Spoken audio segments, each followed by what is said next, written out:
Fate Grand Order is a role-playing gachapon game for your phone. No, wait, come back. It's good. I promise. Look, where the average gachapon game fails, where you put in your real money to get fake money to attempt to get a character, and then usually fail to get that character, and then it turns into trash because the difficulty is insane and you pretty much have to have these 5-star characters in order to win. FGO is not like that. Fate Grand Order shines in ways that other gachapon games should, quite frankly, copy. The big thing about Fate Grand Order is that every character, or servant as they're called, is entirely viable.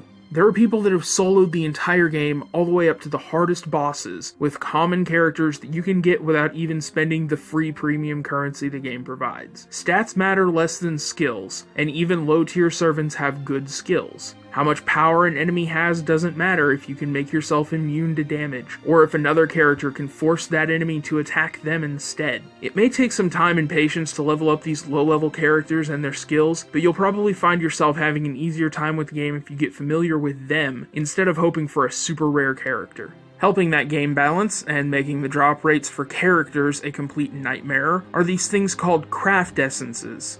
CEs, as they're shortened to, are like equipment. You can only put one on a character at a time, but they have effects ranging from a pathetic increase one type of attack by a few % to as amazing as being invincible for 3 attacks and getting an increase to all of your damages. With the right CEs equipped and a well cared for low tier character, you can overcome any challenge in the game, and there are YouTube videos to prove it. Just look up boss beaten in FGO with 1-star servant or something like that. You'll find a lot of those kinds of videos. This pales in comparison to what Fate Grand Order does right in the story for these low-end characters. In your typical gachapon game, the low-end characters are just filler. They're either blank faces, or if they happen to be related to the story, they show up for 1 second and get destroyed by someone much cooler. This is the problem with most gacha games that Fate Grand Order gets perfect. The low-tier characters are given spotlights. Lowly 2 stars, where 5 stars is the best and the strongest in the game, get character development,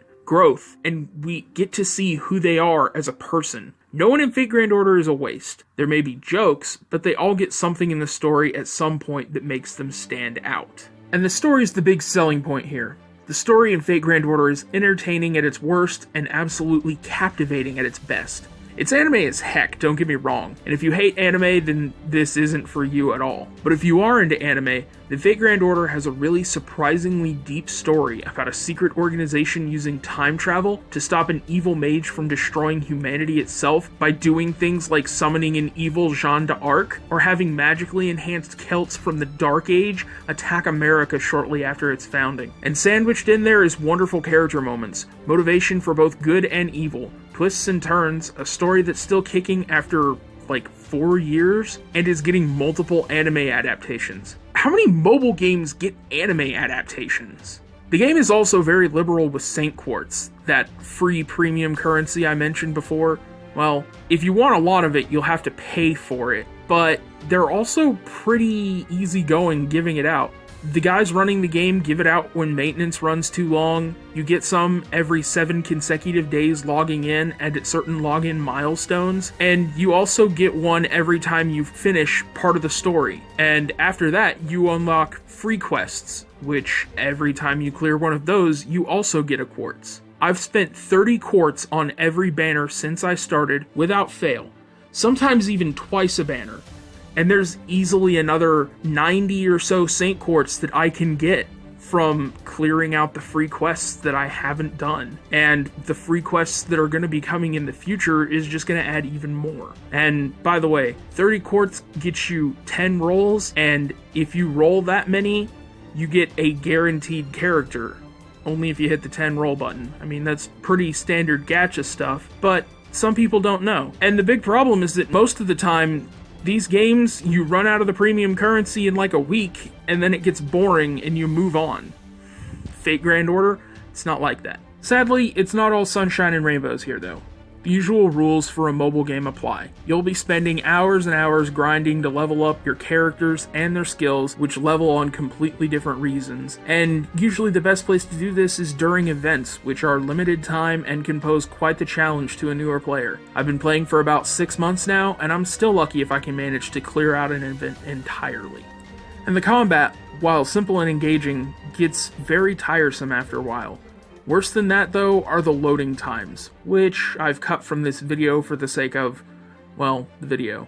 To put it bluntly, I recorded about an hour of footage, and when I cleared out the load times in my editor, I had about 40 minutes of footage to work with. That doesn't sound bad, but trust me, it adds up really fast. It's a game that requires some dedication, and there's no auto battle system, so you just have to sit there and, deal with it, even when the fight is so easy you can just mindlessly tap your screen and win. The beginning of the story is also pretty slow. The first area is great, it's really engaging, and the second area feels like a proper beginning to the quest. But the next couple of areas are pretty average, and they don't feel like they contribute much to the overall plot. After that, though, the game picks up tremendously and becomes really outstanding. Of course, even though the start is slow, the characters they introduce in those places are fun in their own ways. Some of my favorite characters are from the beginning of the game even.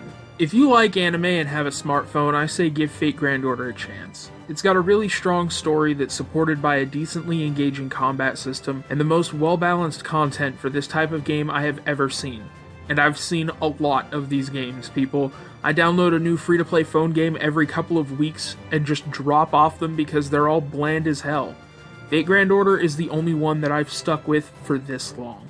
And speaking of sticking with something for so long, I'm just gonna let this run. I'm gonna edit out some of the breathing, some of the pauses while I think and collect my thoughts, because something happened today, or I guess yesterday at the time that I'm recording this. Something I never would have thought would happen. Something so way back in the day, I got myself interested in a YouTube channel ran by a couple of guys called Matt and Pat. The super best friends, as they came to be known once they officially teamed up with Wooly and Liam, and it was completely by accident that these guys got me into Fate Grand Order, actually. They really had a way of doing that, of playing a game and just making it seem fun and interesting. And you'd look at them playing these games, you'd listen to their ridiculous conversations, and you felt like you were there in a way. Like you were a friend. And Sunday, December 12th, 2018, the Super Best Friends Play YouTube channel announced that they were done. And it has been really, really hard to deal with. I planned this video weeks ago, but I have to say that these guys are part of what pushed me to do this in the first place. They're the reason that I want to sit here at 4 a.m. recording my stupid voice, and then later on cutting out all the really bad places and re-recording and drumming up my thoughts on an empty page and, posting it to YouTube for people to criticize or whatever. These guys, they meant a lot to me. And even though they're still around, even though I can go and watch them stream or, check out their individual channels and whatever they're up to, it still feels like there's a big hole in my life now. It doesn't feel the same. I I don't think it ever will. So, I don't know. I just, thank you, Matt, Pat, Wooly, Liam. I don't think you'll ever watch this. I don't think most of your fans will either. I don't know. I think I'll post this on the subreddit and let people downvote me to oblivion for shilling my own crap, but whatever. I just gotta figure it out. Thanks, guys, for 9 years of content, for being there during my worst moments, and lifting me up to having something to enjoy during those days, and being the cherry on top of the sundae during my best days. I wish you guys nothing but the best, and to anyone watching, thank you for your time.